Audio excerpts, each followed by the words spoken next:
Just moments ago, Vice President Kamala Harris picked up the formal endorsement of former President Barack Obama and Michelle Obama as well.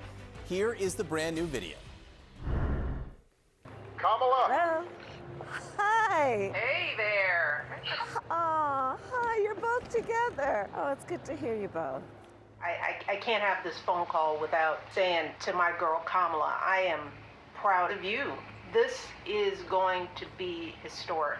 We called to say Michelle and I couldn't be prouder to endorse you and to do everything we can to get you through this election and into the Oval Office. Oh, my goodness. Michelle, Barack, this means so much to me. I'm looking forward to doing this with the two of you, Doug and I both, and getting out there, being on the road. But most of all, I just want to tell you the words you have spoken and the friendship that you have given over all these years mean more than I can express. So thank you both. It means so much. And we're going to have some fun with this too, aren't we? So this is not unexpected, but could be a bit awkward for Donald Trump this morning. Overnight, his campaign said it would not commit to debating Harris, in part because she had not been endorsed by Obama. Well, now she has. With us now, CNN senior White House correspondent Kayla Tausche. Kayla, again, not unexpected, but kind of shows this tight rollout that Harris has had over the last this is what, the 6th day? Yes, John, highly choreographed, even though all of this came together in the 11th hour over just the last week. This was a critical piece for Vice President Harris to get the endorsement from a party leader who still has influential sway across the entirety of the Democratic Party. It shouldn't be understated the fact that this came on several days after her candidacy became official, but also after the official process to clinch those delegates came through. Sources have said that the Obamas didn't want to be seen as anointing Vice President Harris or seen as part of a coronation, in the words of one, choosing instead to wait until after some of those processes have played out. But certainly it is going to provide quite a bit more momentum for a campaign that has already seen quite a bit of that. $126 million raised as of Tuesday. The campaign has not provided an updated number, even though several days have followed that. And even though several major organizing calls have taken place, including one last night with white women, where 164,000 women participated in that. And Harris is going to be trying to use that momentum across the battlegrounds in the coming days. The campaign saying that just today it will be holding events in Michigan, North Carolina, Georgia, Wisconsin, and Pennsylvania, following on dozens of events taking place across other battleground states leading up to this point. Of course, the calendar is very crunched at this point. There are a lot of deadlines coming up in August alone. We have learned from sources that Vice President Harris and her team are expected to lock in a running mate by August 7th. That would be a process that would be just about 2 weeks from start to finish. August 1st is the earliest date that the Rules Committee has decided that early voting could begin. And then, of course, there is the convention, the 19th through the 22nd, less than a month away at this point. So certainly there is a lot to do in just the next few weeks, guys. Yeah, not a lot of real estate left on that calendar. Kayla Tausche, great to have you on in the mornings. Thanks so much for being with us. Appreciate it. With us now, CNN political commentator Kristen Soltis Anderson and Democratic strategist Matt Bennett. And Matt, the facts of this endorsement aside, this sort of caps this week, this remarkable now 6 days of a pretty tight rollout. How do you see it having played out?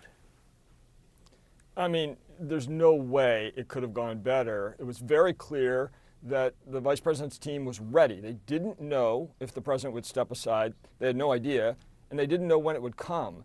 But the moment that it came, they just sprang into action and they rolled it out in unbelievably perfect way. They made all the calls they needed to make. They rounded up the endorsements they needed. They kind of closed off the field to others. And then they put her out on the road and captured this incredible wave of momentum that followed this, sigh of relief that the party was giving, that we now have a nominee that seems really capable of prosecuting the case against Trump. And I think what you're finding is that the Trump team is definitely not ready. I mean, they have these ridiculous lawsuits. They're now saying they're not going to debate her. They're on their heels and defensive about J.D. Vance and Project 2025. So things have gone really well so far. We're going to get to the debate thing in just a moment, but Kristen, first to you, with the Obamas, is there anything unique politically about their endorsement? I don't think this was unexpected, but does this endorsement carry something special that others have not? Well, I think, one, it was smart to actually delay it a few days. There was a little bit of online chatter. Why hasn't Obama endorsed? Why hasn't Obama endorsed? It's smart because it takes the story and it makes yet another day. It gets to stand on its own as a story. However, I do think that if Democrats think that they are going to recreate the Obama coalition this year, that is a bit of a big dream, but seems unlikely to me. Remember, Barack Obama won in part by being able to pull together this incredible coalition that included states like Iowa. Iowa voted for Barack Obama twice, and I'm not encouraging anyone to go bet a bunch of money, but I wouldn't go to Vegas right now and put a bunch of money on Kamala Harris winning Iowa in 2024. So, for some of these politicians like Barack Obama, who's very talented, the question is, how much does his coalition, can it be rebuilt in new, much more polarized times? And count me a little bit skeptical of that. So Matt brought up the debates, and Kristen, I want to give this question to you because this has been such an unprecedented week. I've been surprised by a lot of things, big and small. One of the small things I've been surprised by is how much Republicans have focused on the process in the Democratic Party. And the debate's just one aspect of it. We have this release from the Trump campaign overnight backing off the debates, at least for now, that says, given the continued political chaos surrounding Cricket Joe Biden and the Democratic Party, the debates cannot be finalized until Democrats formally decide on their nominee. They go on to say there's a strong sense by many in the party, namely Barack Hussein Obama, and then it goes on, ... They're not going to commit to debates just yet. Of course, Obama then this morning goes out and endorses. But Kristen, explain, what does Trump get out of this?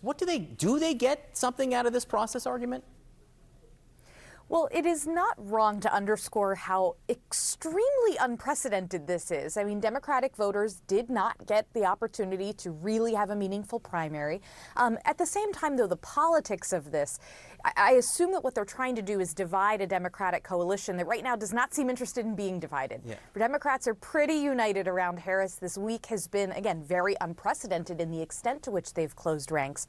I do think that Republicans would be wise to have a message that's not about process, but is more about policy, to focus their message more on voters' discontentment with the economy, with immigration, with crime, with these issues where voters in polls that I see day in and day out tend to trust Republicans much more than Democrats. The Trump campaign would be much smarter to keep the focus on that versus trying to fight these process wars. So, Matt, on that front, one of the things that we have begun to hear are these attacks on Vice President Harris as a liberal. Tom Cotton started it here, calling her a San Francisco liberal like 5 times in 7 minutes. This morning, we are seeing for the first time this super PAC, which is now supporting Harris, saying they're coming out with an ad buy, some $50 million they're putting into this ad. I want to play a little bit of it.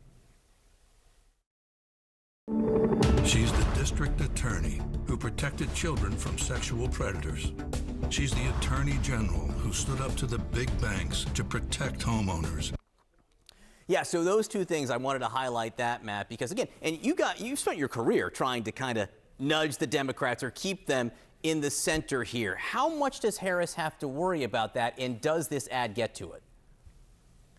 Well, look, the entire ballgame here is winning the center, and the Harris team absolutely knows that. This is going to be a sprint to the general election where most voters have made up their minds already. The undecided voters tend to be centrists and moderates and independents. Those are the people that are up for grabs, and those are the people she's got to get. So this is a really good ad to focus on her tough as nails history as a prosecutor. And she's got to make clear to people that that's who she is. It's a very different game than she was in 2020 in a field of 19 other candidates running for a Democratic nomination. This is completely different. And she's got 3.5 years in the White House, lots of experience to talk about what they have done together and what she wants to do going forward, making this about the future. And I think she has a real opportunity to do that. Matt Bennett, Kristen Soltis-Sanderson, great to see you both this morning. Thanks so much.